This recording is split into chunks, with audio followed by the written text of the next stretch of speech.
here with Connie Cordoba, International Consultant for GENEX.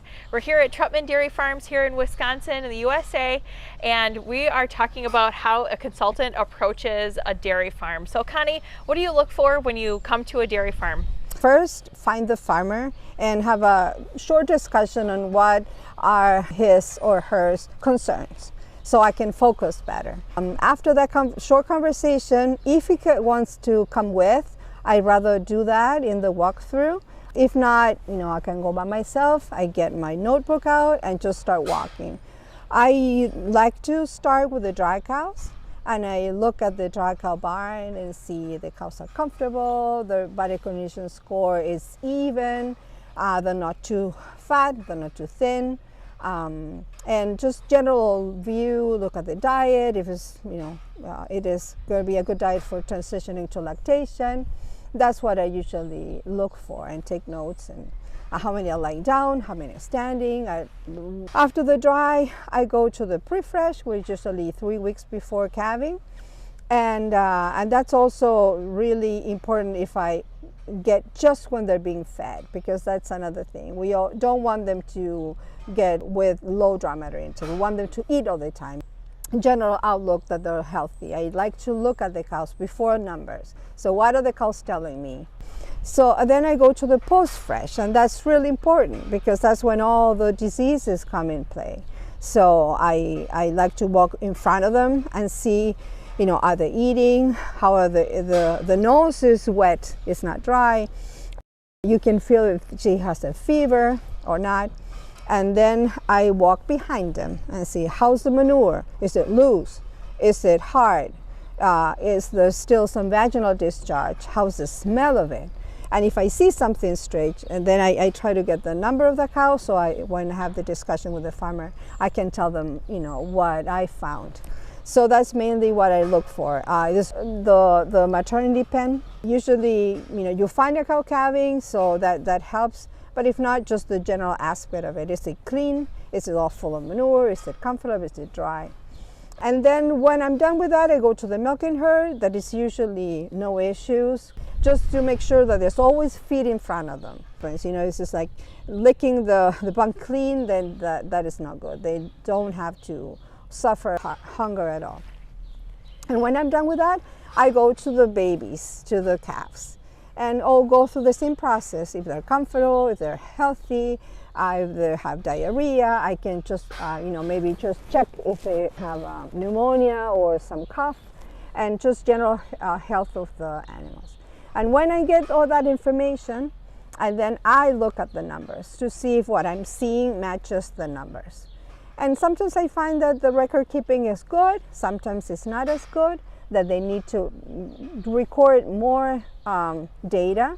So those general is my suggestion. And then I like to sit up with the farmer, and if the veterinarian is around, much better, because he knows, the ins and outs. And also any help, any worker. So the idea is to have a holistic approach. It's not just, the cows are having bad repro, let's do a tummy eye and fix, it's not a quick fix. Usually there's some homework that needs to be done. So when we find, let's say, repro is bad, what area of repro? Okay, service rate. Okay, service rate is bad. So what can we do about that? We can watch for heat more often. We can start a tummy eye program. So I set up for everybody. So, okay, you're gonna watch for heat more often and how to do that. And you need to maybe start a tummy eye program on how to do that.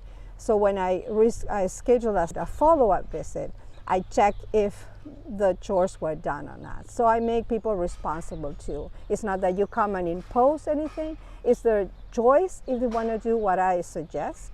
And there's a responsibility too, to make it happen.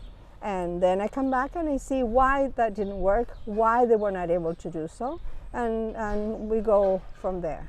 So how do you really engage a farmer to implement things that you suggest on a farm? Well, usually showing what is happening.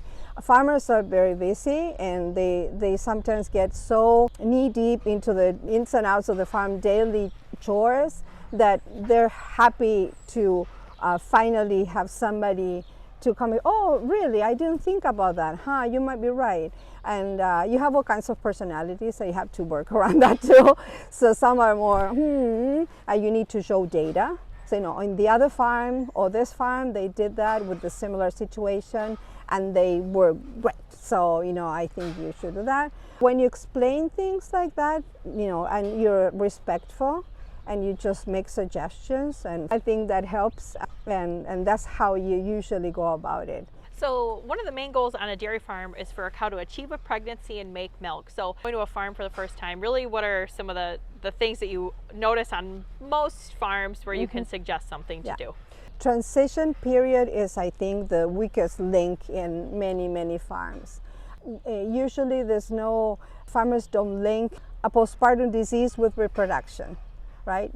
They say, well, she's, you know, she had mastitis and then she was cured. How come she doesn't get pregnant? Actually, with other diseases, subclinical, especially like hypocalcemia, which is sometimes subclinical, so they don't see that all that is impacting the metabolism of that cow. So I think that postpartum diseases and, you know, that part of the transition period is the one that is usually the weakest. And the second weakest, but it doesn't affect reproduction yet, are calves. But those are when you spend all that money in good genetics, and that's the future of your herd. So you really need to work on that. Do you have any other comments that we consider when you walk onto a farm? Well, yeah, I would say, you know, I like to think it not binary mind, you know, just yes, no, black and white. Just, you know, everything impacts everything. And work closely with your producer, get his trust, you know, doing the thing that you do, be there for them. Farming is for farmers. Getting their farming right is our job, right? Perfect. Thank you so much, Connie. We're so glad to have you out here today and giving us your insights. So stay tuned for more videos on what you can look at around the farm. Thanks. Thank you.